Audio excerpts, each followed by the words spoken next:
this next lesson we're going to learn some travelling basic hip circles. We're going to do some hip circles where we're going to stop on a 1.5 count and sometimes adding a twist at the end, another variation.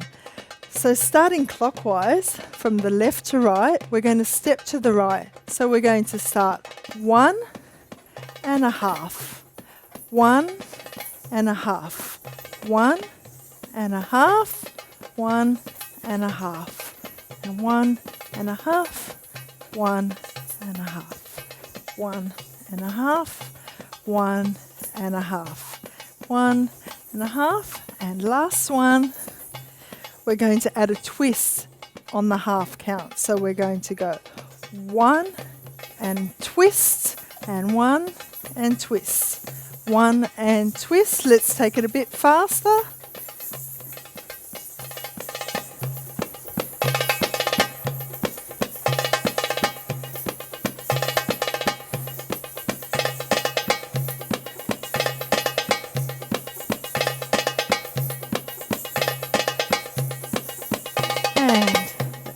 Now you can take this move, you can take it travelling around. You don't have to just go from the right to the left.